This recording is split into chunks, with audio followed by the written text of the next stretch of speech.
दीदी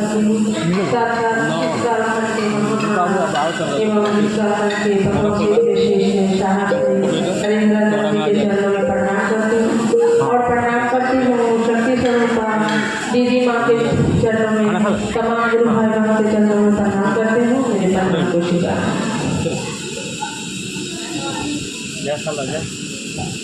आज बहुत सौभाग्य की बात है कि हम सब भाई बहन यहाँ उपस्थित हुए हैं अपने गुरु नानक के चर्चा को लेकर, जिसे कहा गया है शिव चर्चा। शिव का मतलब कल्याण और चर्चा का मतलब वार्षिक चर्चा। आज 27 जुलाई हमारे दीदी माँ का जन्मदिन है। इसी उद्देश्य में हम लोग यहाँ एक प्रोग्राम रखे गए हैं।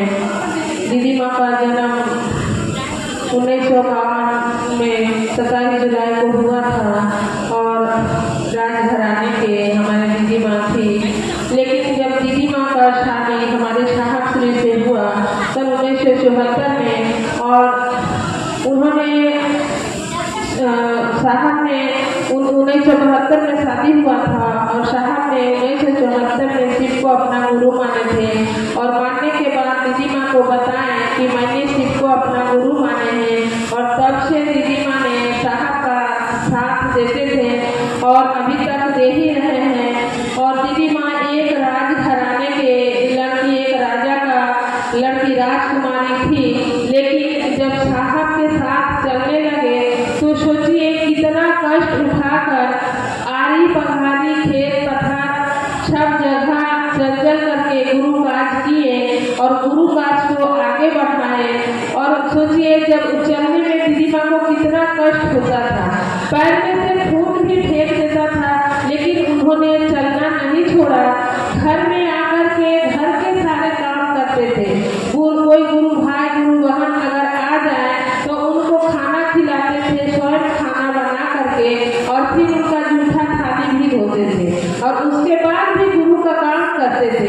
आज हम लोग इतना आराम के दुनिया में जिंदगी जी रहे हैं कि घर में हर चीज सुख सुविधाएं हैं, फिर भी गुरु काज के लिए निकलना पड़े तो हम लोग पहले अपना प्रॉब्लम दिखाते हैं कि आज मेरा ये प्रॉब्लम है, नहीं जा सकेंगे, आज मेरा ये प्रॉब्लम है, हम नहीं जा सकेंगे।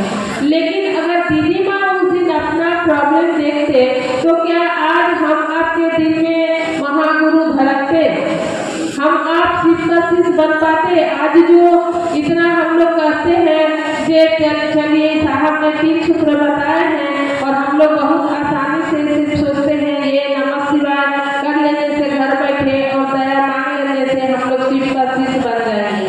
अगर यही चीज दीदी माँ और साहब सोचते तो क्या आज हम आपके पास ये खबर आता कि शिव चर्चा होता है, शिव गुरु है और हम लोग भी शिव का शिष्य बन सकेंगे? हम लोग लौकिक जगत में गुरु बनाए थे, वहाँ हम लोगों का माता पिता पूर्वजों ने बताए थे कि गुरु महाराज आते हैं और उसको गुरु बनाते हैं हम लोग, और उसी में हम लोग वही सब कुछ समझते थे। हम लोग कुआं का मेढक थे, बाहर का दुनिया जानते नहीं करते थे।